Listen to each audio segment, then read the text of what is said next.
Question में बोला जा रहा है कि square root D1 and square root D2 are the impact parameter and corresponding to angle 60 degree and 90 degree. Diagram के थ्रू थोड़ा सा मैं एक्सप्लेन कर दूं।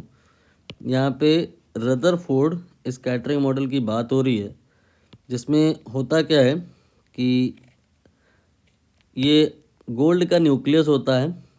आप इस पे चार्ज Q2 मान सकते हो और इसके सेंटर से आप एक लाइन ड्रॉ कर दो। ज़रूरी नहीं होता है कि जो अल्फ़ा पार्टिकल इस गोल्ड के न्यूक्लियस की तरफ भेजा जाता है वो इसी लाइन के अलोंग भेजा जाए। हाँ, ये बात है कि इसके पैरेलल आएगा, लेकिन ये ज़रूरी नहीं है कि आने वाला अल्फ़ा पार्टिकल इसी डॉटेड वाली लाइन के अलोंग आए। तो हो सकता है वो कुछ लेटरली शिफ्टेड हो।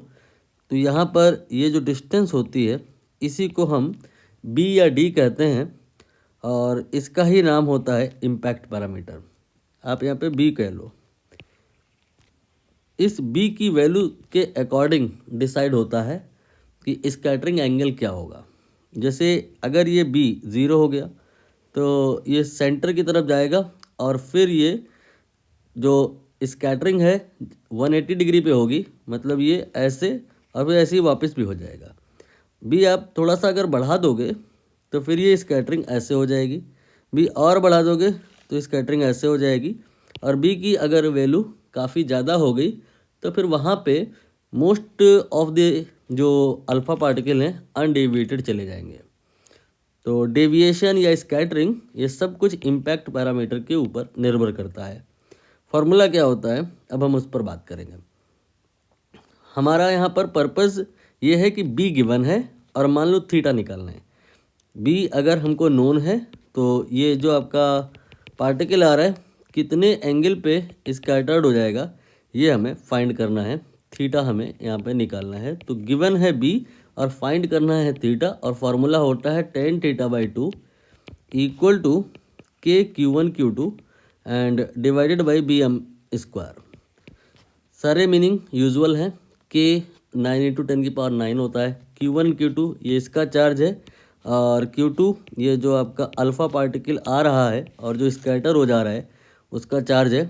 एक का Q1 है, दूसरे का Q2 है। और आप M समझ ही रहे हो, इसका मास है। V समझ रहे हो जितनी स्पीड से आ रहा है। और थीटा स्कैटरिंग एंगल B, इस पर हमारा फोकस है। यहाँ पर B और थीटा के अलावा जितनी भी चीज़ें हैं सब की सब कांस्टेंट हैं। We can say that tan θ/2 will be some constant divide by B। इसी इक्वेशन को हमें यहाँ पे 2 बार लगाना है। एक बार तब जब स्कैटरिंग एंगल 60 है और दूसरी बार तब जब स्कैटरिंग एंगल 90 है।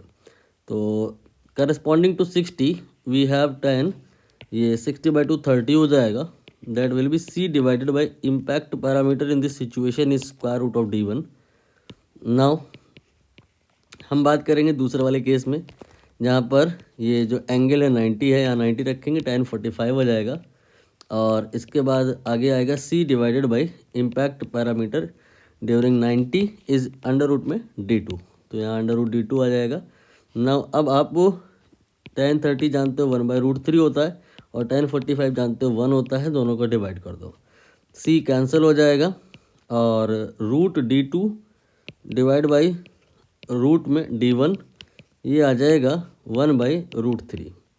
ठीक है, अब दोनों तरफ स्क्वायर कर लो तो D2/D1 जो आ जाएगा 1/3 आ जाएगा। और यहाँ से D1 हम कह पाएंगे कि 3 टाइम्स ऑफ द D2 होगा। इसे अब आप कॉपी कर लो और देखते हैं पूछा क्या है। यहाँ पे पूछ रहे हैं कि जो ये D1 है ये D2 से अगर x गुना है तो x कितना होगा। नेचुरली दिख रहा है ये 3 टाइम्स होगा। आंसर 3 आ जाएगा।